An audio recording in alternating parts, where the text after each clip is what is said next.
When God is silent, जब प्रभु शांत है। बाइबल हमें बार बार बताती है समय के विषय में। आइए हम बाइबल से देखते हैं सबोपदेशक 3 अध्याय वचन 7, बुक ऑफ। फाड़ने का समय और सीने का भी समय, चुप रहने का समय और बोलने का भी समय है। आमीन। फाड़ने का समय, सीने का भी समय, चुप रहने का समय, बोलने का भी समय है। प्रभु कई बार हमारे जीवन में चुप होता है, आप जानते हैं। आप कई बार ऐसी परिस्थितियों में होते हैं कि आप प्रभु से प्रार्थना कर रहे होते हैं, प्रार्थना कर रहे होते हैं सिंसियरली से, प्रभु इस विषय में आपकी क्या योजना है, प्रभु इस विषय में आपका क्या कहना है। पर कभी कभार हम अपने जीवन में, आत्मिक जीवन में एक ऐसे समय से गुजरते हैं जहां बिल्कुल शांति होती है, जहां हम प्रभु की आवाज को नहीं सुन पाते। कितनी बार आपने ऐसा अनुभव किया है?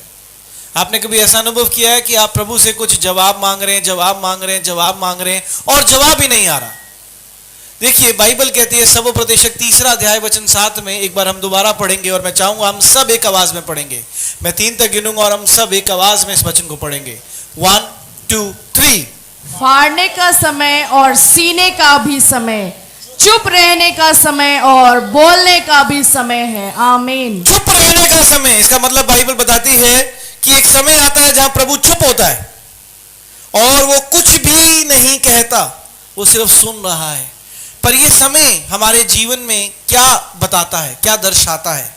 हम बाइबल से देखेंगे कि जब ऐसा समय आता है कि जब हमें लगता है कि प्रभु हमसे बात नहीं कर रहा, जब ऐसा समय आता है कि प्रभु हमारी बातों का जवाब नहीं दे रहा, तो ये समय हमें क्या बताता है और क्या दर्शाता है?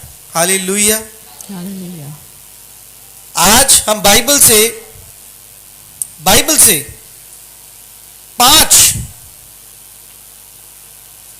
5 अनोखी बातों को देखेंगे जब परमेश्वर चुप होता है। 5 ऐसी विशेष चीजों को सीखेंगे जो बाइबल बताते हैं कि जब प्रभु चुप होता है तो हमारे जीवन में से इन 5 चीजों में से एक चीज कार्य प्रगति पर होती है, वर्क इन प्रोग्रेस। हालेलुया।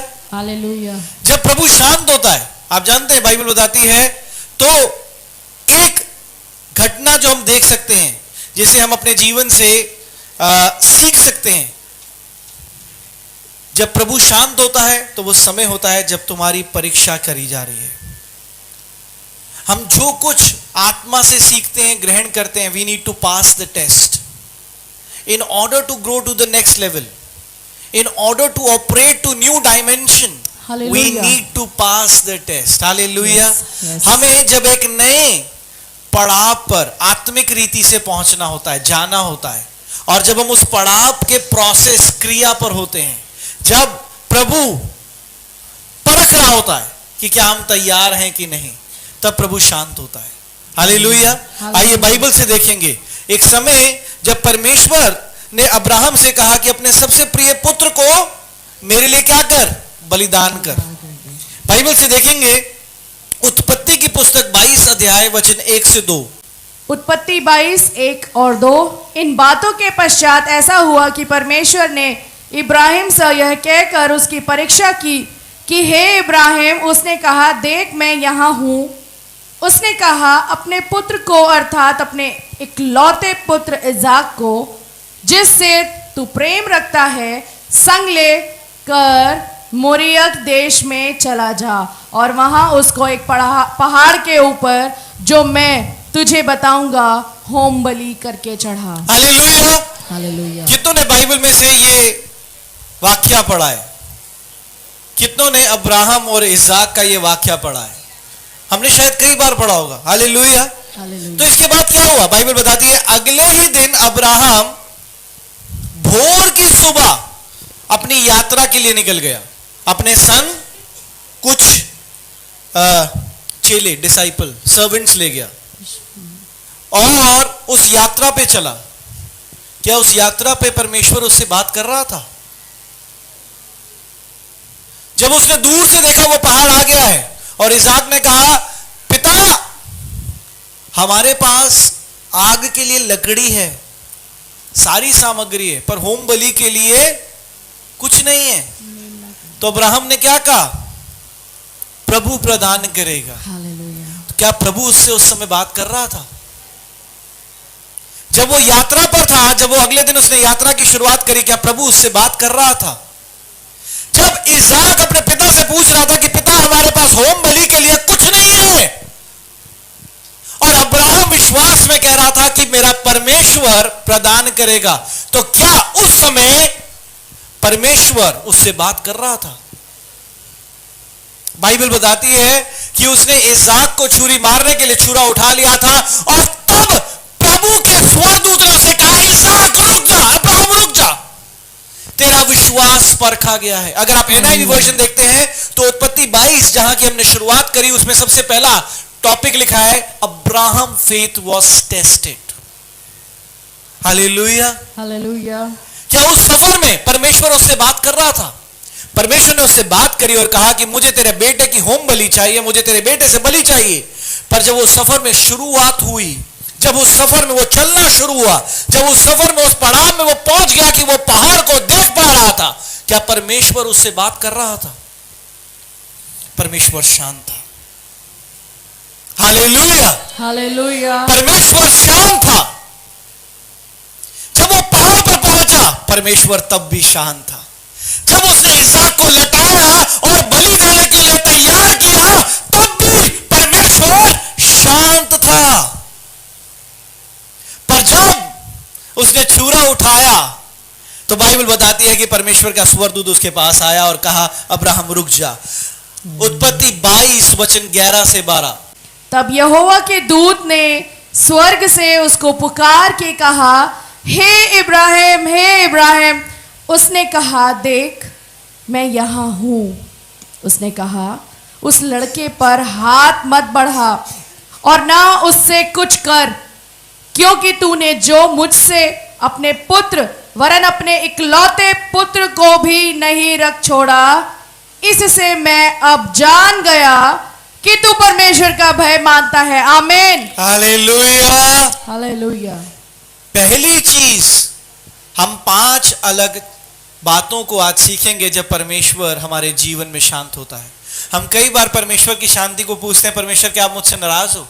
परमेश्वर मैंने कुछ गलती कर दी, अगर मैंने कुछ गुनाह कर दिया, गलती कर दी तो मुझे क्षमा करो। पर बाइबल बताती है समय है चुप रहने का।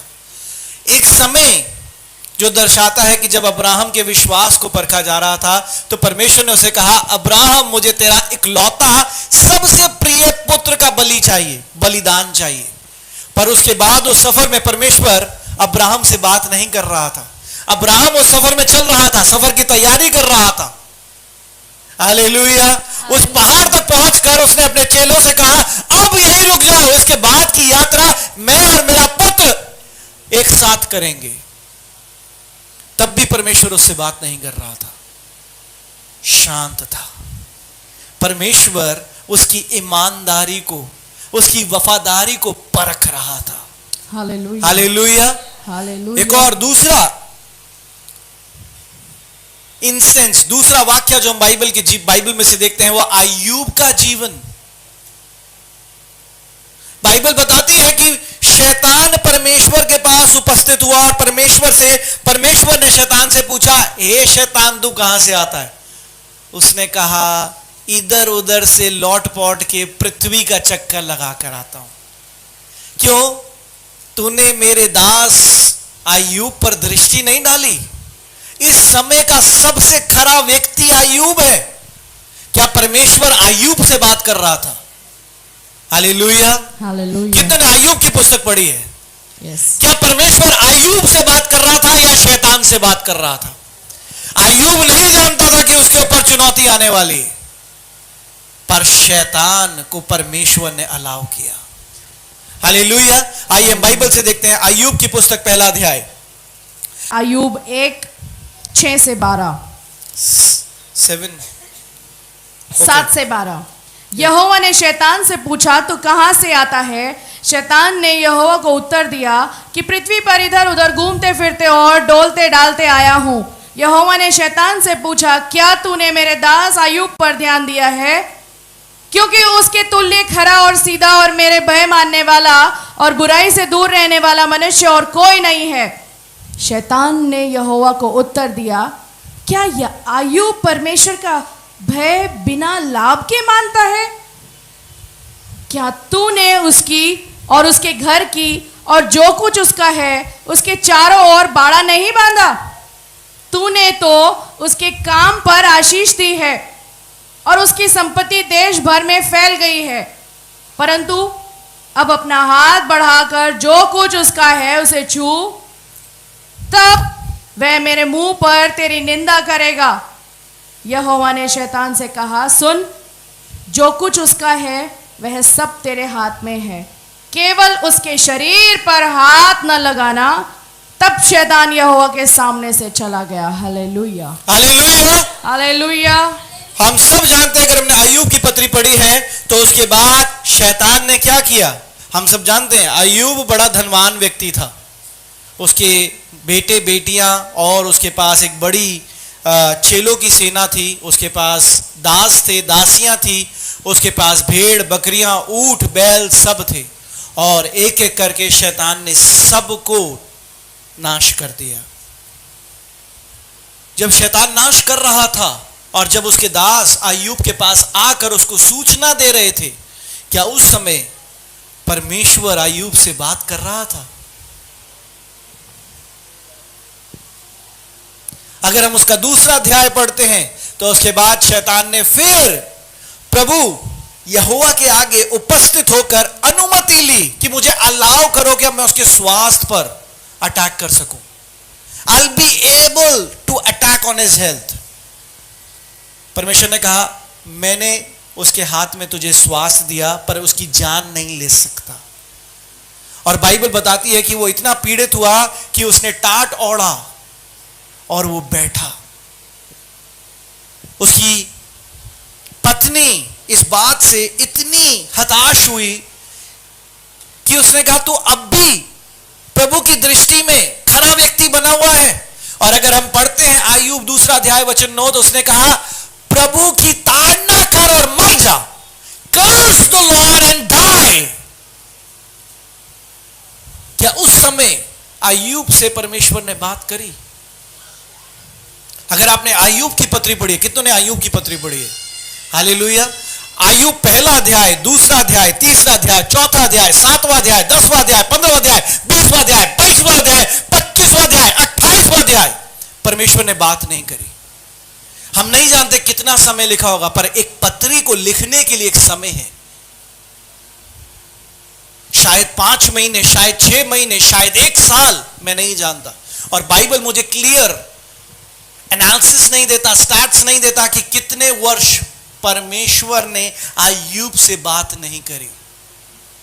पहले अध्याय में शैतान को और परमेश्वर की बात हुई, दूसरे अध्याय में शैतान और परमेश्वर की बात हुई, और शैतान को परमेश्वर ने अलाउ किया, पर परमेश्वर ने अय्यूब से कोई भी बात नहीं करी। पहला अध्याय, दूसरा अध्याय, 7वां अध्याय, 10वां अध्याय, 15वां अध्याय, 20वां अध्याय, 22वां अध्याय, 27वां अध्याय, 28वां अध्याय, 30वां अध्याय, 32वां अध्याय, 35वां अध्याय। आप जानते हैं 38वें अध्याय में परमेश्वर ने अय्यूब से बात करी। First chapter, 38 chapter. मैं नहीं जानता कितना समय लगा, पर मैं इतना जानता हूं कि रातों रात नहीं हुआ होगा। कुछ महीने, कुछ समय, कुछ साल, कुछ हफ्ते बीते होंगे जहां परमेश्वर शांत होगा। अय्यूब ने कोई गलती करी? अय्यूब ने कोई गुनाह किया? क्या अय्यूब परमेश्वर की दृष्टि में भला व्यक्ति नहीं था? अय्यूब वो सब कार्य कर रहा था जो व्यवस्था उसे कहती थी करने के लिए। वो परमेश्वर की दृष्टि में खरा इंसान था, पर परमेश्वर उस समय उससे बात नहीं कर रहा था। क्यों? क्योंकि परमेश्वर उसमें एक नया विश्वास पैदा करना चाहता था। और हम बाइबल में देखते हैं अय्यूब 38वां अध्याय वचन 1 से 4। हिंदी में अय्यूब 38 1 से 4। तब यहोवा ने अय्यूब को आंधी में से यूं उत्तर दिया, यह कौन है जो अज्ञानता की बातें कहकर युक्ति को बिगाड़ना चाहता है? पुरुष की नाई अपनी कमर बांध ले, क्योंकि मैं तुझसे प्रश्न करता हूं और तू मुझे उत्तर दे। जब मैंने पृथ्वी की नींव डाली तब तू कहाँ था? यदि तू समझदार हो तो उत्तर दे। और यहां से परमेश्वर ने अय्यूब से बातचीत करनी शुरू करी। एक समय था, अय्यूब एक खरा व्यक्ति, एक व्यवस्था का पालन करने वाला व्यक्ति, जो हर एक चीज व्यवस्था उसे कहती थी उसको भरपूरी से पालन कर रहा था, पर परमेश्वर उसके जीवन में शांत था। आप कई बार अपने जीवन में ऐसी परिस्थितियों में होते हो कि जहां आप जानते हो आप सही हो, पर हालात परिस्थितियां आपको गलत ठहरा रही होती हैं।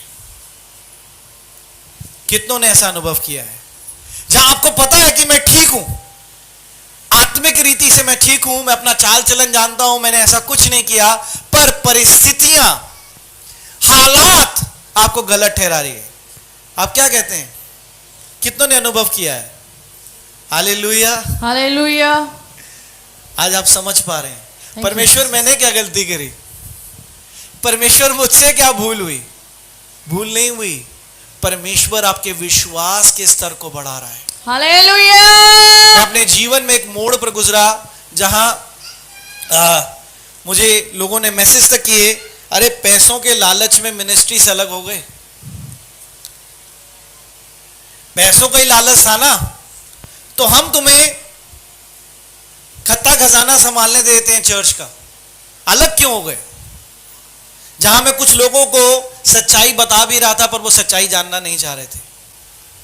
आज प्रभु का धन्यवाद करता हूं, 5 साल इस बात को हो गए, और अभी हाल फिलहाल में मुझे किसी ने बताया कि जिनसे हम अलग हुए वहां पर वो कोई भी परिवार नहीं बचा जो हम दोनों को एक साथ मिनिस्ट्री में जानता था। सब परिवार एक एक करके चले गए और सब पे सच्चाई प्रकट हो गई। जो मुझ पर उंगलियां उठा रहे थे उनके फोन आने शुरू हो गए, भाई साहब गलती हो गई, हम जानते हैं आपसे प्रभु का आत्मा बात करता है, हम जानते हैं आप तो हृदय के बड़े नम्र हैं। ने कहा दरवाजे आज भी खुले हैं, हृदय के भी और कलीसिया के भी। क्या करना है? अपने उस विश्वास के क्रूस को थामे रखना है। लोगों को आज जा जाके घर घर जाके उस सच्चाई के विषय में नहीं बताना, प्रभु के साथ अपने रिश्ते को और नया करना है। हालेलुया।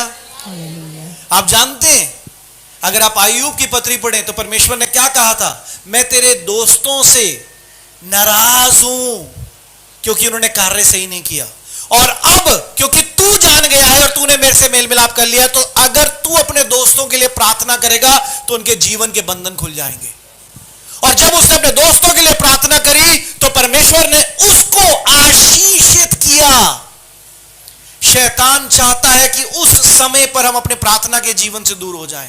शैतान चाहता है कि हम उस समय में परमेश्वर के साथ जो संगति, जो फेलोशिप करते हैं उससे दूर हो जाएं।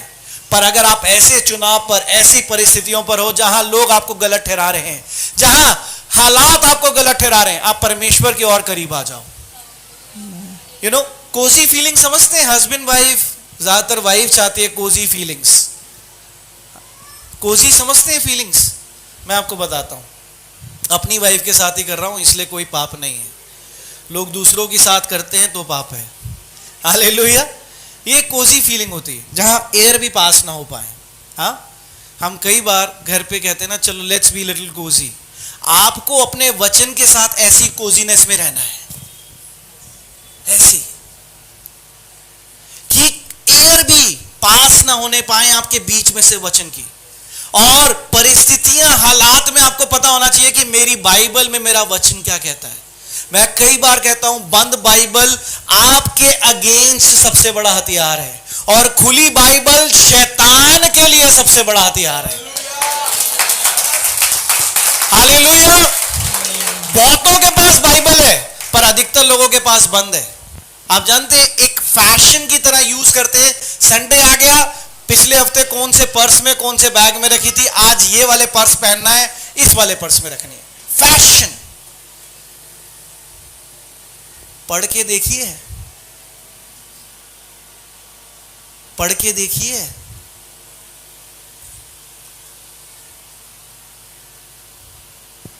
हालेलुया। हालेलुया। बहुत जल्दी इसी कलीसिया में एक और नया चीज हम शुरू करने जा रहे हैं। बच्चे बाइबल के कॉन्टेक्स्ट बताया करेंगे। 66 बुक्स, हिंदी में, इंग्लिश में, ताकि बच्चों को तो पता हो। कुछ चीजें माँ बाप बच्चों को सिखाते हैं, कुछ चीजें बच्चे माँ बाप को सिखाते हैं। मैं अभी हाल फिलहाल में एक दुकान पर गया, कुछ सामान लेना था, और पहले उस दुकान का जो मालिक, जो अंकल है ना, वो गुटखा नहीं खाता था। अब बेटा गुटखा नहीं खाता, अब अंकल जब से दुकानदारी में आए उनको गुटखे की लत लग गई। अब मैं देख रहा हूं और कह रहे आओ साहब। अब उनका बेटा कह रहा है देखो इनको नहीं लत लग गई। मैंने अंकल देखो बुरा मत मानना, बच्चे गलत राह पे जाएं तो माँ बाप कान पकड़ सकते हैं, दो लगा भी सकते हैं। अब जब माँ बाप ही गलत राह पे चले जाएं तो बच्चे क्या करें? तो उसने उसी समय गुटखा फेंका, कह रहा मैं समझ गया। मैंने कहा वो परिस्थितियां मत लाओ कि बच्चे तुम्हारे कान पे लगाएं और कहें सीधी राह पर चलो। माँ बाप का फर्ज है बच्चों को सही राह पर लेकर जाना। हालेलुया। पर आजकल बच्चे सिखा रहे होते हैं, अरे मम्मी बाइबल ये कहती है। अरे तू चुप रह, मुझे पता है तेरी बाइबल क्या कहती है। अपनी बाइबल अपने पास रख, अपना खुदा अपने पास रख। हालेलुया। जिसने अपना खुदा अपने पास रखा है ना, उसके जीवन में बरकत होती है। आमीन। हालेलुया। हालेलुया। अय्यूब के साथ वो बात नहीं कर रहा था परमेश्वर, पर अय्यूब उस विश्वास के एक नए लेवल पे जाना था। कई बार ऐसी परेशानियां हमारे जीवन में आती हैं जहां आप ठीक हो पर आपको गलत ठहराया जाता है। पर याद रखना, ये लड़ाई आपकी नहीं, परमेश्वर की है। हालेलुया। आपको क्या करना है? उस लड़ाई का कमान परमेश्वर के हाथ में सौंपना। आमीन। God you know it better. कुछ लोगों को पता है कि हमें सब चीजें नहीं करनी, वो चीजों को और खराब करके रायता फैलाकर कहते हैं अब प्रभु के दास तुम ठीक करके दिखाओ, प्रभु का आत्मा तुमसे बात करता है तो मान जाऊंगा, परमेश्वर में आ जाऊंगा। ऐसे ही लोग बहुत सुपर ब्लेस्ड होते हैं। हम सब अपने जीवन में जब परमेश्वर में आए ना, टेढ़ी चाल चलते थे, सीधी नहीं चलते थे। हालेलुया। हालेलुया। सीधी चाल चलते ही नहीं थे जब परमेश्वर में नहीं थे। शतरंज की तरह कभी घोड़े के ढाई तरफ और कभी वजीर की तरह टेढ़े। सीधे। हमारा ऐसा जीवन था परमेश्वर में आने से पहले। पर जब परमेश्वर में आए, सत्य को जाना, सत्य को ग्रहण किया, तो हम अपने जीवन में उद्धार को पाए। स्वतंत्र। और फिर हमें पता चला हमें सीधी चाल चलनी, आमीन। हमें टेढ़ी चाल नहीं चलनी। हालेलुया। हालेलुया। जितने भी अन्य जातियों से आए, परमेश्वर में आना आसान नहीं था। कभी आपका चुनाव भी नहीं होगा कि परमेश्वर में आओगे। परमेश्वर का एक वचन कहता है, परमेश्वर सीधों के साथ सीधा है और टेढ़ों के साथ टेढ़ा है। हालेलुया। तो परमेश्वर ने टेढ़ी चाल करके तुम्हें सीधी चाल कर दी कि अब सीधे चलो। हालेलुया। आमीन। टेढ़ी चाल क्या करी? अगर तुम परमेश्वर में नहीं आते और अगर तुम्हारे जीवन में परेशानियां नहीं होती और परमेश्वर उन परेशानियों में जब तक तुम अपने मुख से अंगीकार नहीं करते तब तक तुम्हें उद्धार नहीं मिलना था। परमेश्वर ने कहा अब मैं अपने कान बंद कर रहा हूं जब तक तू नहीं कहेगा हे प्रभु मुझे बचा। परमेश्वर टेढ़ा हो गया। हालेलुया। परमेश्वर ने टेढ़ी चाल चली। अगर हम परमेश्वर में नहीं आते और अपने घरों से ही कहते हाँ हाँ अपने यीशु मसीह से बोलो मेरे लिए प्रार्थना कर दे और मेरे जीवन में उद्धार हो जाए, उद्धार नहीं हुआ जब तक अपने मुख से अंगीकार नहीं किया। हम तब भी कह रहे थे यीशु मसीह को दुहाई दे दो। हालेलुया। आने से पहले क्या कह रहे थे? हाँ कोई नहीं, अगर भाई तेरा परमेश्वर है तो हमारी भी प्रार्थना कर दिए, साड़ी भी प्रार्थना के चला दिए। जाने को तैयार नहीं थे, आने को तैयार नहीं थे, पर परमेश्वर ने वो प्रार्थना सुनी नहीं जब तक तुमने नहीं कहा है मेरे अब्बा पिता है मेरे परमेश्वर मेरी दुहाई सुन ले। आमीन। तो वो भी टेढ़ा हो गया, उसने भी अपने कान पीछे कर लिए।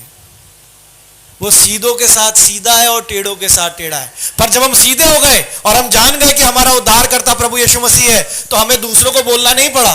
फिर हमने देखा कि हमारी प्रार्थनाओं में ही असर आने लग गया। Thank you, Jesus. हम प्रार्थना करते हैं और परमेश्वर हमारी प्रार्थना को Praise the सुनता है। Lord. हालेलुया। Hallelujah. तो परमेश्वर जब शांत है तो कई बार परमेश्वर हमारे विश्वास को नया कर रहा है, Amen.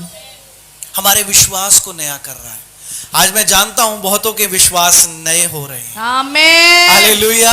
अपनी उस हारी हुई परिस्थितियों से, हारे हुए हालातों से, उन मजबूरियों से तुम आज एक पुनरुत्थान को पा रहे हो, एक नए विश्वास में जा रहे हो प्रभु यीशु मसीह के नाम से। Amen. हालेलुया। Hallelujah.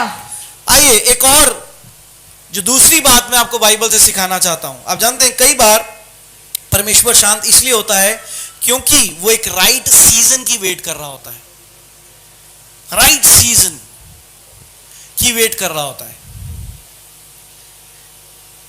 हम सब ने बाइबल पढ़ी है और हमने उस मूसा के उस वाक्य को पढ़ा है जहां उसने एक जलती हुई भूसी को देखा और वो क्या हो रही थी, जल रही थी। और जब वो उसके पास गया तो उसको एक आवाज आई कि तू एक पवित्र स्थान पर अपने पैर की जूती उतार। और परमेश्वर ने उससे क्या कहा कि अब इजराइलियों की दुहाई प्रार्थना मेरे कानों में पड़ी है। कितनों ने ये वचन पढ़ा है? Yes. कितनों ने ये वचन पढ़ा है? Yes. कितनों ने पढ़ा है?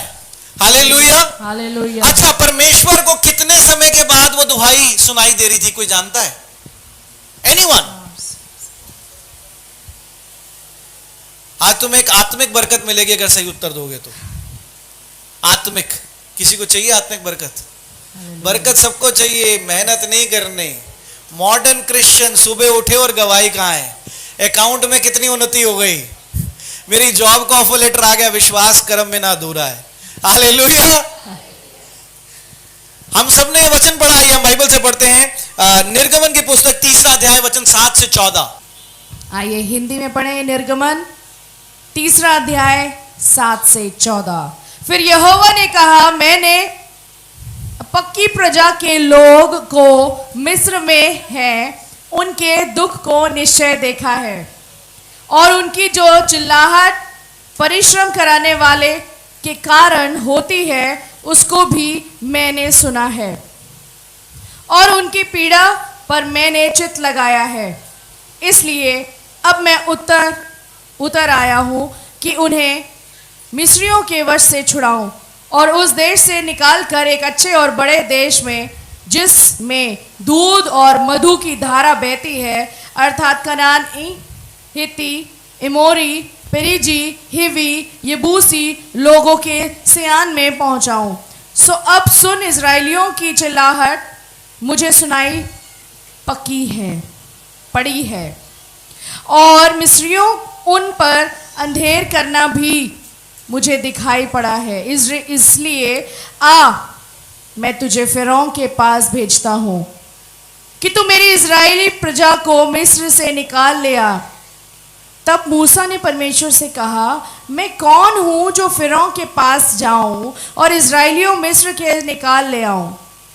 उसने कहा, निश्चय मैं तेरे संग रहूंगा और इस बात का कि तेरा भेजने वाला मैं हूं मेरे लिए यह चिन्ह होगा कि जब तू उन लोगों को मिस्र से निकाल चुके तब तू इसी पहाड़ पर परमेश्वर की उपासना करना।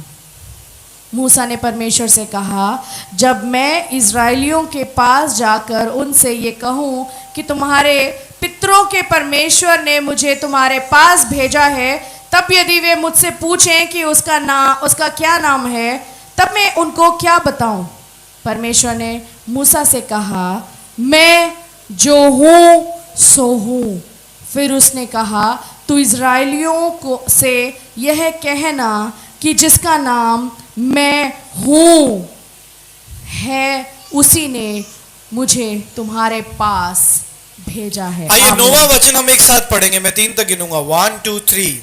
सो अब सुन, इजराइलियों की चिल्लाहट मुझे सुनाई पड़ती है। कब परमेश्वर को इजराइलियों की चिल्लाहट सुनाई पड़ी? कितने वर्ष हुए? साल, 2 साल, 10 साल, 15 साल, 25 साल, 30 साल, 35 साल, 45 साल, 80 साल, साल, 120 साल, 150 साल, 190 साल, 250 साल, 350 साल, 350 साल, 375 साल, 400 साल के बाद। जीसस। इनफैक्ट अगर हम पुराने नियम में देखें तो वहां 400 ईयर्स लिखा है, और अगर हम बुक ऑफ गैलेशियंस में देखें तो वहां 430 ईयर्स लिखा है। आइए हम उत्पत्ति की पुस्तक में से देखते हैं। उत्पत्ति 15 अध्याय वचन 13। उत्पत्ति 15:13 वचन। तब यहोवा ने अब्राहम से कहा, यह निश्चय जान कि तेरे वंश पराए देश में परदेशी होकर रहेंगे और उसके देश के लोगों के दास हो जाएंगे, और वे उनको 400 वर्ष दुख देंगे। बुक ऑफ गैलेशियंस, गलातियों की पुस्तक में 430 साल लिखा है, क्योंकि उसमें यूसुफ कि उन परेशानियों के 30 साल जोड़े हैं। यूसुफ 17 साल का था जब वो जेल में, जब वो बंदवाई में बेचा गया। क्या 17 साल का प्रधानमंत्री बनता है? वो जवान वयस्क हुआ, और उस वयस्क की उस क्रिया में उसने बहुत से पीड़ा को सहा। 400 वर्ष।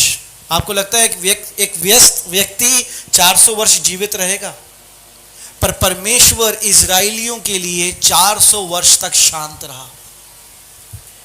400 वर्ष। हालेलुया। क्योंकि परमेश्वर कुछ कार्य कर रहा था। वो कार्य क्या कर रहा था? उस 400 वर्ष तक उनके लिए वो प्रॉमिस लैंड तैयार कर रहा था। और परमेश्वर ने कहा अब वो लैंड तैयार है जहां मैं इनको लेकर जाऊंगा, जहां मिल्क एंड हनी फ्लो करेगी, जहां शहद और दूध की धाराएं बहेंगी। परमेश्वर उस 400 वर्ष तक सिर्फ उस स्थान को तैयार कर रहा था। वो उस पीड़ा को जो इजरायली चिल्ला रहे थे, उस दुख को, उस बंधुआई को, वो कह रहे थे परमेश्वर दया कर, परमेश्वर दया कर, हमारी पीड़ा को देख। 400 वर्ष तक परमेश्वर नहीं देख रहा था, क्योंकि जीवन में कई बार ऐसे चुनाव होते हैं जहां परमेश्वर शांत होता है, क्योंकि परमेश्वर कार्य कर रहा होता है। He is working on something. Amen. और वो नहीं चाहता कि आप उस कार्यों में इंटरवीन करो और अपनी एक्सपर्ट एडवाइस दो,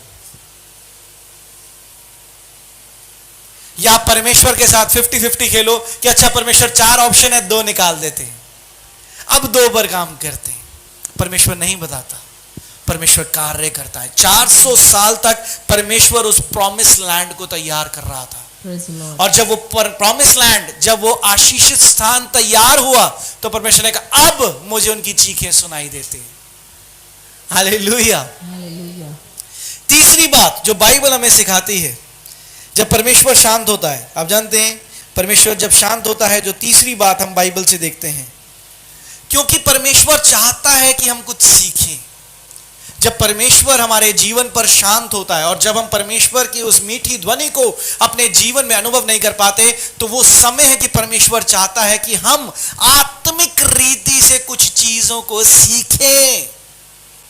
हालेलुया। हालेलुया। आइए लूका की पत्री 2 अध्याय वचन 52 पढ़ेंगे। आमेन। और यीशु बुद्धि और डील डॉल में और परमेश्वर और मनुष्य के अनुग्रह में बढ़ता गया। आमीन। यीशु बुद्धि और डील डॉल में, परमेश्वर और मनुष्य के अनुग्रह में बढ़ता गया। इंक्रीज्ड। सीख रहा था। पर ये कौन सा समय था? आप जानते हैं बाइबल ये कौन से समय को बता रही है? क्या तब यीशु मसीह एक वयस्क मनुष्य था? नहीं, तब प्रभु यीशु मसीह एक बालक था। यरूशलेम अपने माता पिता के साथ गया, और उनके माता पिता को लगा कि प्रभु यीशु मसीह उन्हीं के रिश्तेदारों के साथ आगे की श्रेणी में है, बल्कि यीशु मसीह यरूशलेम में पीछे रुक गया। जब माता पिता को इस बात की सूचना लगी कि यीशु यरूशलेम में ठहर गया है, तो वो यीशु को ढूंढने यरूशलेम को गए, और तब इस बात को देखकर अचंभित हो गए कि प्रभु यीशु मसीह एक विज्ञानों के साथ बैठा था और शास्त्र पर चर्चा कर रहा था।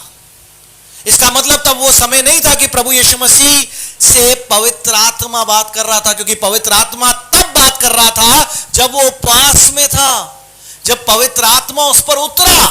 पर ये बचपन में यीशु मसीह कौन था, तब उससे प्रभु बात नहीं कर रहा था। पर प्रभु चाह रहा था उस समय पर वो बढ़े, वो सीखें, वो मैच्योर हो। आइए बाइबल से देखते हैं लूका 2 अध्याय वचन 42 से 50। लूका 2:42 से। माता पिता नहीं जानते थे, वे ये समझकर कि वह और यात्रियों के साथ होगा, एक दिन का पड़ाव निकल गए और उसके अपने कुटुंबी और जान पहचान में जानने वाले और पहचानने वालों में ढूंढने लगे। पर जब नहीं मिला तो ढूंढते ढूंढते यरूशलेम को फिर लौट गए और 3 दिन के बाद उन्होंने उसे मंदिर में उपदेशकों के बीच में बैठे उनकी सुनते और उनसे प्रश्न करते हुए पाया। और जितने उसकी सुन रहे थे वे सब उसकी समझ और उसके उत्तरों से चकित थे। तब वे उसे देखकर चकित हुए और उसकी माता ने उससे कहा, हे पुत्र, तूने हमसे क्यों ऐसा व्यवहार किया? देख, तेरा पिता और मैं कुड़ते हुए तुझे ढूंढते थे। उसने उनसे कहा, तुम मुझे क्यों ढूंढते थे? क्या नहीं जानते थे कि मुझे अपने पिता के भवन में होना अवश्य है? परंतु जो बात उसने उनसे कही उन्होंने उसे नहीं समझा। Hallelujah, hallelujah. देखिए हमने लूका 2 अध्याय वचन 52 पढ़ा और लिखा है, यीशु बुद्धि और डील डॉल में और परमेश्वर और मनुष्य के अनुग्रह में बढ़ता गया। Amen. हमने इसका क्रॉस रेफरेंस पढ़ा। यीशु मसीह तब 12 वर्ष के थे। उन्होंने बपतिस्मा कब लिया? 12 वर्ष की उम्र में। उन पर पवित्र आत्मा तब उतरा जब उन्होंने बपतिस्मा लिया। तब वो पवित्र आत्मा से भरे। तब वो पवित्र आत्मा के द्वारा परमेश्वर अपने स्वर्गीय पिता की हर एक योजना को खूबसूरती से, बेहतरी से समझ रहे थे। पर यह समय जहां यहोवा स्वर्गीय पिता अपनी संतान से बात नहीं कर रहा था, प्रभु यीशु मसीह से। पर अगर आपके जीवन में एक ऐसा समय है जहां आपको लगता है प्रभु आज आप इतने शांत क्यों हो, ये वो समय है जहां प्रभु चाहता है कि आप डील डॉल में, आत्मिक डील डॉल में, उस धर्म के पवित्र शास्त्रों में बढ़ो, उन्नति करो। Hallelujah, hallelujah. कितनों को यूसुफ के जीवन के बारे में पता है? यूसुफ, आप जानते हैं वो 17 साल की उम्र में बंदवाई में बेचा गया। 17। और प्रधानमंत्री जब तक नहीं बना, क्या परमेश्वर उससे बात कर रहा था? एक वचन मुझे दिखा दो जहां लिखा है कि यूसुफ से परमेश्वर ने बात करी और कहा, पुत्र शांत हो जा, मैं तेरे साथ हूं। एक बहुत बड़ी योजना है, मैं तुझे प्रधानमंत्री बनाने पर हूं, तू शांत रह बस। कोई एक ऐसा वचन बाइबल में से मुझे निकाल के दिखा दो। हालेलुया। उस पूरी बंदवाई में जब वो गया, बार बार आप जानते हैं यूसुफ के विषय में ये लिखा है कि परमेश्वर का अनुग्रह यूसुफ के साथ था। अब ये जो अनुग्रह शब्द है ना, ये बहुत कंट्रोवर्शियल है। हिंदी में क्या कहेंगे? कंट्रोवर्शियल, विवादास्पद। हाँ, विवाद, विवाद जैसा विवाद के लिए। इसका जो शब्द का जो अर्थ हम समझते हैं ना, इसका भाव ऐसा नहीं है। यूसुफ के जीवन में बार बार इस बात की चर्चा हुई कि परमेश्वर का अनुग्रह यूसुफ के साथ था, पर वो अनुग्रह उस पर क्या ला रहा था? गंभीर परिश्रम, एक के बाद एक बड़ी चुनौतियां, परेशानियां, बंधुआइयां। पर परमेश्वर उस पूरे समय पर उससे बात नहीं कर रहा था। बाइबल कहीं भी नहीं कहती कि परमेश्वर ने यूसुफ से बात करी।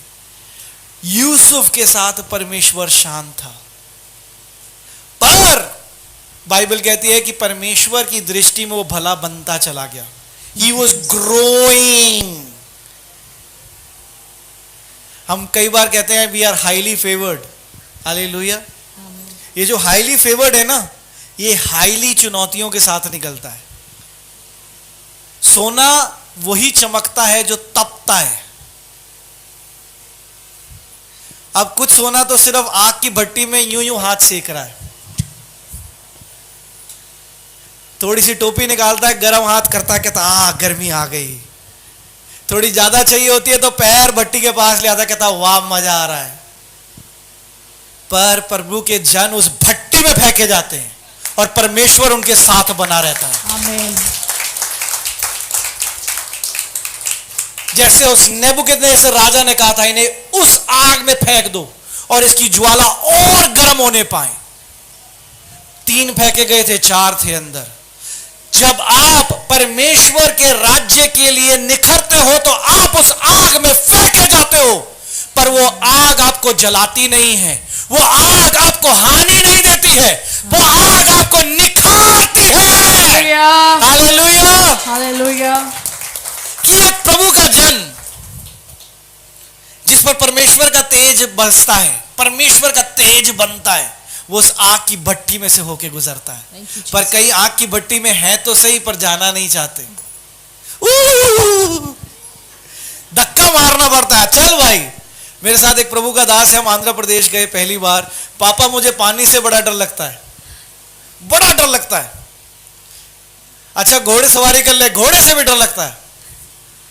मैंने चल कोई नहीं, आज तेरे मेंटल ब्लॉक्स हम खोलेंगे। उठा के ले गए पानी में, हमें लगा अपने आप बाहर आ जाएगा, फिर उठा के बाहर लाना पड़ा। भाई अब तो बस कर। ऐसा बंधन खुला, कह रहा अच्छा जीवन का ये भी स्वाद है, हमने तो कभी चखा ही नहीं था कि पानी इतना अच्छा होता है। कुछ लोग ऐसे ही हैं, पीछे विश्वासी धक्का मार रहे हैं, अब तो प्रार्थना कर लो, अब तो जीवन में परिवर्तन कर लो। अरे पास्टर जी मुझे बार बार उठा लेते हैं, बार बार काम देते हैं, पता नहीं मेरे से क्या उनकी परेशानी है, मैं चर्च ही नहीं आऊंगा। जो भट्टी में जाएगा वही चमक कर निकलेगा। परमेश्वर आपको सिखाना चाहता है। बार बार मेरी जॉब पे परेशानियां क्यों आ रही हैं, बार बार मुझे बिजनेस क्यों बदलना पड़ रहा है। हाँ, यूएसए का प्रधानमंत्री जानता है कोई कौन है? प्रेसिडेंट कौन है? कौन है? कौन है?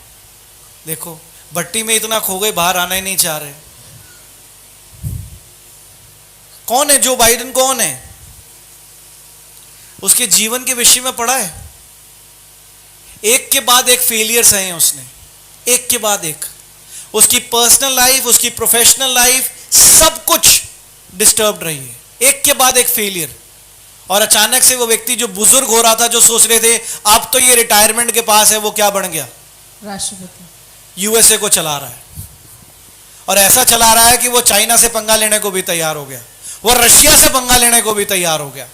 जिसे कोई कुछ नहीं समझते थे, आज वो बता रहा है देखो मुझे प्रभु ने इतने वर्षों में, उन परेशानियों में, उन हानियों में क्या सिखाया? दृढ़ता, परमेश्वर में स्थिरता। Hallelujah, hallelujah, hallelujah. तो जब परमेश्वर शांत होता है तो परमेश्वर हमें कुछ सिखाना चाहता है। हालेलुया। 2022 में, 2021-2022 में मैं भी एक बहुत चुनौती बड़े समय से रहा। अभी एक गवाही दे रहा था, 2021-22 में भी हमें किसी ने कहा अरे तुम मिनिस्ट्री कहाँ चला पाओगे, चला के तो दिखाओ। हमने कहा पहले भी प्रभु चला रहा था, अब भी प्रभु चलाएगा। आमीन, हालेलुया। हालेलुया। कुछ लोग आपकी हानियों के दिन गिन रहे हैं, मैं कह रहा हूं आप अपने आशीषों के गिनते गिनते थकोगे नहीं। हालेलुया। कुछ लोग सिर्फ ये देखना चाहते हैं कि आपको कहां हानि हो रही है, आपको कहां नुकसान हो रहा है। मैं कह रहा हूं अगर आप प्रभु पे ईमान ला रहे हो तो आप अपने खुशियों के दिन गिनते गिनते थकोगे नहीं। Hallelujah, hallelujah. जो विश्वास करता है, विश्वास। आप सब ने हमारे दोनों बच्चों को देखा है, आप जानते हैं अभी एक बच्चा गवाही दे रहा था, जब प्रभु बहुत आशीष देता है तो हम क्या हो जाते हैं, थोड़े से ठंडे हो जाते हैं। फिर मैं मोबाइल फ़ोन देख रहा था, फिर मुझे इतना गुस्सा आया कि मोबाइल फ़ोन तोड़ दूं, पर तोड़ नहीं सकता। हालेलुया। मेरे भी जीवन में एक ऐसा दौर आया जब डॉक्टर ने कहा कि तुम पिता नहीं बन सकते। ये जोड़ा माता पिता नहीं बन सकता। अच्छा चल रहा था जीवन, वाइफ अकेली चर्च जाती थी, मैं संडे के दिन आराम से सोता था। मसीह बन चुका था, विश्वासी बन चुका था, इनको विश्वास में ला चुका था, बहुत सी आत्माएं कुछ कुछ बचा चुका था, प्रभु के कार्य करके एक ऐसा समय आ गया था कि संडे सिर्फ टीवी देखता था। टीवी। वाइफ 2-2:30 बजे चर्च से आती थी, उसे खुश होना चाहिए था, पर वो मेरे चेहरे को देखकर उदास हो जाती थी कि मैंने इस व्यक्ति से विवाह नहीं किया, मैंने विवाह इस रीति से किया था कि हम हाथ पकड़ के चर्च जाएंगे और प्रति सप्ताह एक नई बरकत परमेश्वर से प्राप्त कर कर आएंगे और पूरा सप्ताह उस पर चर्चा करेंगे। इस व्यक्ति से मैंने शादी नहीं करी। हम उस पॉइंट पर पहुंच गए थे कि उसने कहना छोड़ दिया था और मैंने सुनना छोड़ दिया था। मैं सो के उठता था, टेलीविजन चलाता था, खाना खाता था, सो जाता था। पर जब डॉक्टर ने कहा तुम पिता नहीं बन सकते, तो मैंने कहा परमेश्वर आप शांत क्यों? मैं सुनना चाहता हूं आपकी बात। एक के बाद एक डॉक्टर के पास जा रहे थे, 40, 50, 60 डॉक्टरों के पास गए, सब एक ही बात कह रहे थे, तुम माता पिता नहीं बन सकते। पिता आप शांत क्यों हो? आप बात क्यों नहीं कर रहे? क्योंकि वो समय था कि परमेश्वर मुझे बढ़ाना चाह रहा था। हालेलुया। विश्वास में। हालेलुया। हालेलुया। हम प्रतिदिन एक से नहीं रहते, आप जानते हैं। अगर विश्वासी हैं और अगर हम आत्मा के चलाए चल रहे हैं तो हम प्रतिदिन एक नई रचना बनते हैं। हालेलुया। हालेलुया। हालेलुया। हालेलुया। मेरी वाइफ मेरा हाथ पकड़ के प्रार्थना करती थी, मैं सो रहा होता था, और वो मेरी देह को कमांड करती थी कि ये अपने देह के चलाए नहीं पर उस पवित्र आत्मा के चलाए चलने पाए। उसका पकड़ा हुआ हाथ, उसकी की हुई गुप्त में प्रार्थनाएं, उसकी की गई गुप्त में घोषणाएं, आज आप सब एक भविष्यवक्ता को जानते हैं। Thank you Jesus. पर उसने मेरे उस फेस को भी देखा है। और इतना ही नहीं, वो ये भी कह सकती है अच्छा आज बड़े आत्मिक बन रहे हो। मुझे मत बताओ आत्मिकता के बारे में। जब तुम आत्मिक नहीं थे और जब तुम टेलीविजन देखते थे, जब तुम घर में सोते थे, मैं तब भी चर्च जाती थी। Thank you Jesus. पर आप जानते हैं उसने अपने जीवन में क्या परिवर्तन किया? जब कलीसिया ने प्रॉफिट जी कहना शुरू किया तो वो भी प्रॉफिट जी कहती है। Praise the Lord. अपने घर में मुझे प्रॉफिट जी कहती है। Thank you Jesus. प्रभु शांत था एक समय उसके जीवन में, एक समय मेरे जीवन में। उसको कुछ सिखाना चाहता था, मुझे कुछ सिखाना चाहता था। लर्निंग सिर्फ मेरी नहीं थी, लर्निंग उसकी भी थी। आज जो आदर देती है उसने उस लर्निंग को लिया। हालेलुया। हालेलुया। आज जो हम आत्मा के उस प्रकाशन में बढ़ते हैं, आप सबकी प्रार्थनाएं हैं प्रतिदिन की, पर उसके पीछे परमेश्वर की एक योजना थी कि हम बढ़े। जब परमेश्वर शांत होता है तो परमेश्वर हमें कुछ सिखाना चाहता है। कितने लोग मेरी बात को समझ पा रहे हैं? हमने अभी 3 बातों को बाइबल से समझा। सबसे पहली बात क्या है? जब परमेश्वर शांत होता है तो क्या होता है? हम किसी परीक्षा से गुजर रहे होते हैं। हालेलुया। हालेलुया। जब परमेश्वर शांत होता है तो वो हमारे लिए कुछ रास्ते बना रहा होता है। आमेन। परमेश्वर जब शांत होता है तो वो हमें चाहता है कि हम किसी प्रकार में आत्मिक रीति से उन्नति करें। हालेलुया। हालेलुया। चौथी बात जो बाइबल आज हमें सिखाती है, जो बाइबल से आज हम सीखते हैं, वो ये है,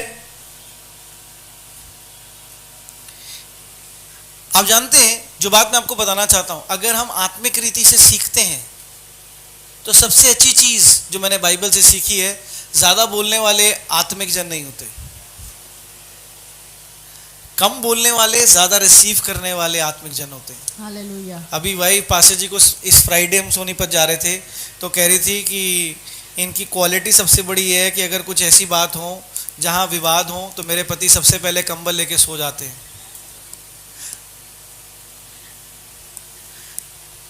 जहां मैं चाह रही हूं कि वो गुस्सा करें, वो कंबल लेके सो जाते हैं, और जब उठते हैं तो मामला शांत हो जाता है। कभी कभार आपको अपने जीवन में शांत होना बहुत जरूरी है। Praise the Lord. लोग यही नहीं सीख पाते, यूं बाहें चढ़ाकर कहते हैं बताऊं तुझे मैं कितना बढ़िया मसीह हूं, तू मुझे जानता नहीं मैं कहां से आया हूं। स्वर्ग से आए हो, पर स्वर्ग में जाने के लिए यहां उस स्वर्ग के राज्य की खोज करनी है। Hallelujah. हालेलुया। स्वर्ग से आए तो हो, पर स्वर्ग में वापस जाने के लिए इसी पृथ्वी पर उसी स्वर्ग की प्रतिदिन खोज करनी है। Amen. हालेलुया। वो इतना ही नहीं, वो ये कह रही थी अगर मम्मी पापा भी प्रॉफिट जी को कुछ कहें तो प्रॉफिट जी शांत रहते हैं। हमने अपने जीवन में सीख रहे हैं। मैं नहीं कहता मैंने सीख लिया, प्रतिदिन सीखना है। पास्टर जी बता रहे थे, एक प्रभु के दास हैं, वो कहते हैं भाई मेरा पुराना प्रचार सुना ही मत करो, क्योंकि मैं रोज न्यू क्रिएशन होता हूं। Hallelujah. तो मैं आज जो हूं मैं कल नहीं था, और जो कल मुझे मिलोगे मैं आज नहीं होऊंगा। तो मेरे आज वाले प्रचार को रिसीव करो, पुराने वाले को डिलीट कर दो। आज सीखो और आगे बढ़ते चलो। व्यक्ति बदलता है, उसके अंदर परिवर्तन होते हैं, पर परेशानी की बात यह क्या है कि वही विश्वासी लोग उसी पुरानी बातों को लेकर पकड़ के उसका न्याय करते रहते हैं। अरे ये तो लुच्चा था, अरे ये तो गुंडा था, अरे ये तो बदमाश था, अरे ये तो झगड़ा करता था, आज ये मसीहत का प्रचार कर रहा है, हमें सिखा रहा है मसीहत। हालेलुया। परमेश्वर ऐसे नहीं देखता। परमेश्वर आज और वर्तमान काल में जीता है। हम आज कैसे परमेश्वर के साथ संगति कर रहे हैं, हम आज कैसे उसके साथ फेलोशिप कर रहे हैं, परमेश्वर ये देखता है। Amen. हालेलुया। Hallelujah. नीति वचन 21 वचन 23। नीति वचन 21 वचन 23, जो अपने मुंह को वश में रखता है वह अपने प्राण को विपत्तियों से बचाता है। आमीन। जो अपने मुंह को वश में रखता है वह अपने प्राण को विपत्तियों से बचाता है। बाद में बात यही रह जाती है, तूने ये कहा था, तूने मुझे उकसाया, मैं तो तुझे कुछ नहीं कह रहा था। वही बात की बात हो जाती है। जो मुद्दा होता है वो खो जाता है, लड़ाई का मुद्दा खो जाता है। जो उस समय तकरारबाजी में बातें कही जाती है वो पकड़ ली जाती हैं। अच्छा मेरी मम्मी के बारे में कह दिया तो तुम्हारे पापा के बारे में मैं कहती हूं। अच्छा मेरे पापा के बारे में कह दिया, मैं तुम्हारे अतीत के बारे में कहती हूं। झगड़ा तुम दोनों का है, पूरे परिवार को तुम ले आते हो। कई तो बेचारे जीवन में है भी नहीं, प्रभु के पास पहुंच गए, पर तुम उस झगड़े में उसको भी ले आते हो। उसे भी बेचारे को शांत नहीं रहने देते, उसकी भी आत्मा को सता देते हो, रुला देते हो। हालेलुया। हालेलुया। जो अपने मुंह के को वश में रखता है वह अपने प्राण को विपत्तियों से बचाता है। कभी कभार अच्छा बोलना बहुत मुश्किल होता है तो चुप रह लो।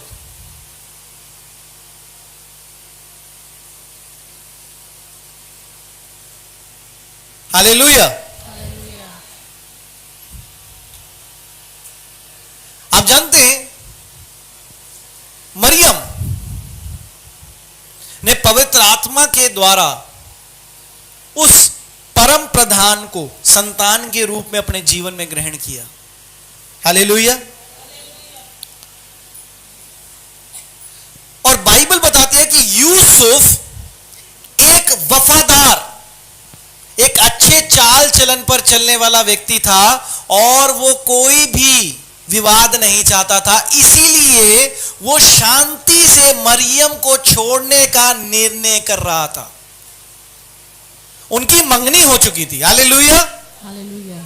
मत्ती 1 अध्याय वचन 19। उसके पति यूसुफ ने, जो धर्मी था और उसे बदनाम करना नहीं चाहता था, उसे चुपके से त्याग देने की मनसा की। हालेलुया। यूसुफ, क्या मरियम के विषय में जब मंगनी हुई थी तो परिवार कुटुंब नहीं जानता था कि मरियम गर्भवती है? हालेलुया। क्या मरियम का कुटुंब और यूसुफ का कुटुंब नहीं जानता था कि अभी सिर्फ मंगनी हुई है, विवाह नहीं हुआ और मरियम गर्भवती है? पर आप जानते हैं मरियम उस समय क्या कर रही थी? परमेश्वर के भय में और परमेश्वर के विश्वास में बनी थी। बाइबल कहीं नहीं कहती कि मरियम अपना मुकदमा लोगों से लड़ रही थी और लोगों से कह रही थी नहीं नहीं, जो मेरे पेट में है वो मनुष्य का नहीं, परमेश्वर की संतान है। कहीं ये वचन लिखा है? वो क्या थी? वो शांत थी। यूसुफ उसे छोड़ना चाहता था पर वो शांत थी, और क्योंकि वो शांत थी तो परमेश्वर उसका मुकदमा लड़ रहा था। और यूसुफ के दर्शन में परमेश्वर का स्वर्गदूत आया और उसे कहा जो तू फैसला कर रहा है वो गलत है, जो उसके पेट में है वो प्रभु की संतान है। हालेलुया। कितनों ने ये वचन पढ़ा है? यस। ये तो नहीं लिखा कि मरियम कुड़कुड़ा रही थी, वो अपने कुटुंब से कह रही थी, वो यूसुफ से कह रही थी यूसुफ तुझे नहीं छोड़ना चाहिए, मुझे परमेश्वर की एक बहुत बड़ी योजना है तुझे और मुझे मिलकर उस योजना को पूरा करना है। वो शांत थी, और जब आप शांत होते हो तो परमेश्वर आपका मुकदमा लड़ता है। आमीन। कई बार शांत होना सबसे जरूरी चीज है। अगर आप आत्मिक रीति से कुछ सीख रहे हो और परमेश्वर आपके जीवन में शांत है तो वो चाहता है कि उसी शांति में आप भी बने रहो। आमीन। क्या बाइबल कहती है कि वो अपना मुकदमा लड़ रही थी? क्या बाइबल कहती है वो अपने कुटुंब के पास जाके कह रही थी अरे नहीं नहीं, मेरे साथ जो हुआ वो कोई घटना, कोई हादसा नहीं, परमेश्वर का स्वर्गदूत आया, उसने मुझे बताया और ये सब कुछ मेरे साथ हुआ? नहीं। अगर यूसुफ उसको छोड़ना क्या निर्णय कर रहा था, इसका मतलब यूसुफ के कुटुंब और मरियम का कुटुंब जानता था कि मरियम के गर्भ में एक संतान है और मरियम विवाहित नहीं है। पर मरियम क्या कर रही थी? शांत थी। नीति वचन 10वां अध्याय वचन 19। नीति वचन 10 वचन 19, जहाँ बहुत बातें होती हैं वहाँ अपराध भी होता है, परंतु जो अपने मुंह को बंद रखता है वह बुद्धि से काम करता है। आमीन। जहां बहुत बातें होती हैं, यूसुफ उस बात को सुन चुका था लोगों से कि तेरी जो संगे वारिस है जिससे तेरी मंगनी हुई है वो गर्भवती है। पर यूसुफ एक खरा व्यक्ति था और वो कुछ भी चर्चा नहीं करना चाहता था, इसलिए वो शांति पूर्वक मरियम को छोड़ना चाहता था। मरियम एक ईमानदार विश्वासी महिला थी। मरियम अपना मुकदमा नहीं लड़ रही थी, मरियम शांत थी। तो जब वो शांत थी तो उसका मुकदमा किसने लड़ा? परमेश्वर ने। यूसुफ के स्वप्न में आया और कहा ए यूसुफ, जो तू करना चाह रहा है वो परमेश्वर की योजना नहीं है। जो मरियम के गर्भ में संतान है वो परम प्रधान की है और एक बहुत बड़ी योजना है। Hallelujah, hallelujah. चौथी बात, जब परमेश्वर शांत होता है तो आप जानते हैं क्यों? क्योंकि कई बार वो अलग फैक्टर्स पे काम कर रहा होता है जो हमारे लिए फेवरेबल होने चाहिए। अलग फैक्टर्स, जैसे मरियम जिसकी अभी हम चर्चा कर रहे हैं, जब यूसुफ उसे छोड़ने पर था, जब उसके विषय में लोग, कुटुंब उसके विषय में गलत बात कह रहे थे, तो परमेश्वर ने, जानते हैं मरियम को क्या कहा था? तेरी बहन एलिजाबेथ जो बांझ थी कई वर्ष तक, उसको भी परमेश्वर ने आशीष दे दी है और उसकी गर्भ में संतान है। Hallelujah, hallelujah. शायद मरियम उस बात पर खड़ी ना रहती, पर जब वो एलिजाबेथ के पास गई तो जो एलिजाबेथ के पेट में था बच्चा था, उसने पेट में लात मारी, बच्चा खुश हुआ, जिससे एलिजाबेथ आनंदित हुई और उस आनंदित होने के कारण उसने मरियम को आशीष दी और वो आशीष ने मरियम को प्रोत्साहन दिया कि परमेश्वर मेरे साथ है। Hallelujah, hallelujah. तो उसने, परमेश्वर ने एलिजाबेथ को बांझ रखा कई वर्ष तक, क्योंकि परमेश्वर जानता था कि अगर मैं से पहले बांझ पने के तोड़े से बाहर कर दूंगा तो जो मेरा परफेक्ट प्लान है कि जहां मरियम को प्रोत्साहन की जरूरत होगी वो प्लान कैंसिल हो जाएगा। Praise the Lord. Hallelujah, hallelujah. लूका पहला अध्याय वचन 39 to 47, 39 से 47। पहला अध्याय 39 से 47। उन दिनों में मरियम उठकर शीघ्र ही पहाड़ी देश में यहूदा के एक नगर को गई और जकरिया के घर में जाकर एलीशिबा को नमस्कार किया। जो ही इलिशबा ने मरियम का नमस्कार सुना, त्यों ही बच्चा उसके पेट में उछला और इलिशबा पवित्र आत्मा से परिपूर्ण हो गई। और उसने बड़े शब्द से पुकार कर कहा, तू स्त्रियों में धन्य है और तेरे पेट का फल धन्य है। और यह अनुग्रह मुझे कहाँ से हुआ कि मेरे प्रभु की माता मेरे पास आई। और देख, जो ही तेरे नमस्कार का शब्द मेरे कानों में पड़ा, त्यों ही बच्चा मेरे पेट में आनंद से उछल पड़ा। और धन्य है वह जिसने विश्वास किया कि जो बातें प्रभु की ओर से उससे कही गई हैं वे पूरी होंगी। तब मरियम ने कहा, मेरा प्राण प्रभु की बड़ाई करता है और मेरी आत्मा मेरे उद्धार करने वाले परमेश्वर से आनंदित हुई है। आमीन। ये मरियम ने कहा, 47वां वचन, और मेरी आत्मा मेरे उद्धार करने वाले परमेश्वर से आनंदित हुई। इसका मतलब जब वो एलिजाबेथ से मिली और जब एलिजाबेथ के पेट में बच्चे ने लात मारी, उछला, तो एलिजाबेथ को शांति मिली और उस शांति से उसने मरियम को प्रोत्साहन दिया। जब एंजल गैब्रियल मरियम के पास प्रस्तुत हुआ तो उसने कहा, सुन, तेरी बहन बांझ है और परमेश्वर ने उसे बांझपने से आजाद कर दिया है और अब वो गर्भ में है। तब तक वो श्योर नहीं थी उसके साथ क्या होने जा रहा है, पर जब एलिजाबेथ ने उसे आशीष दी Praise तो the उसका Lord. मन आनंदित हुआ। Praise उसने the कहा, Lord. यहोवा भला है। Thank you Jesus. कई बार परमेश्वर इसलिए शांत होता है क्योंकि वो दूसरे फैक्टर्स पे काम कर रहा होता है। कुछ लोगों को आपके आशीष के लिए बनाया है, आपके प्रोत्साहन के लिए बनाया है, उनको तैयार कर रहा होता है। Hallelujah, hallelujah, hallelujah. हालेलुया। कभी कभार परमेश्वर शांत होता है क्योंकि वो दूसरे फैक्टर्स पे काम कर रहा होता है आमीन। और वो नहीं चाहता आप इंडल्ज करो क्योंकि वो परमेश्वर है। ए गार्ड भाई ऐसा क्यों नहीं करते, हम शॉर्टकट ले लेते। नहीं लेगा वो अपनी सीधी चाल चलेगा, वो अपने कार्य को संपूर्ण करेगा। अगर वो शांत है तो वो कुछ कार्य कर रहा है। हालेलुया, विश्वास करो। आमीन। हालेलुया। हालेलुया। पांचवी और आखिरी और सबसे अद्भुत बात, जब परमेश्वर शांत है तो आप जानते हैं वो अनसीन फैक्टर्स पे फाइट कर रहा है। जो चीजें आप नहीं जानते, जो आपके जीवन में घटने जा रही हैं, वो उनके लिए लड़ रहा है। एक प्रभु के दास थे, मैं उनकी गवाही शेयर करता हूं। अपोस्टलिक मिनिस्ट्री रन कर रहे हैं और वो कह रहे हैं कि मेरे पास एक जोड़ा आया प्रार्थना करवाने के लिए। हालेलुया। और मैं उनके लिए प्रार्थना कर रहा हूं और जब मैं प्रार्थना कर रहा हूं तो मैं दर्शन में देख रहा हूं कि एक गाड़ी है, उसमें वो जोड़ा है और 3 बच्चे हैं और एक ट्रक का एक्सीडेंट हुआ और तीनों बच्चे उसी ट्रक के एक्सीडेंट में चले गए। मैं समझ नहीं पा रहा था वो क्या कहना चाह रहे हैं। और उन्होंने कहा कि मैंने उस जोड़े से पूछा, आपकी संतान है? उसने कहा, नहीं, अभी हमारी संतान नहीं है, हमारे को कई वर्ष हो गए संतान नहीं है। और उसने कहा, धन्यवाद करो अगर अभी तुम्हारी संतान नहीं है। परमेश्वर अनसीन फैक्टर्स पे काम कर रहा है। जो डेथ मैंने देखी है, परमेश्वर उन डेथ को विन कर रहा है। हालेलुया। तब तुम्हें संतान देने जा रहा है। 5 बातें जो हमने सीखी आज जीवन में कि परमेश्वर जब शांत होता है तो उसके पीछे क्या कारण है। पहली बात, कौन जल्दी से बताएगा? हाँ, हो सकता है कि हम एक परीक्षा के दौर में चल रहे हैं। दूसरी बात, परमेश्वर हमारे लिए रास्तों को बना रहा है। तीसरी बात,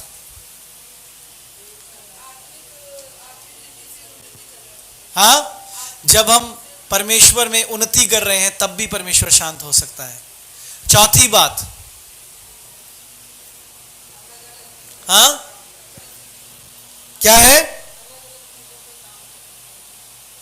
नहीं, चौथी बात, जब परमेश्वर उन दूसरे लोगों के जीवन में कार्य कर रहा है जिन्होंने आपकी आगे हेल्प करनी है।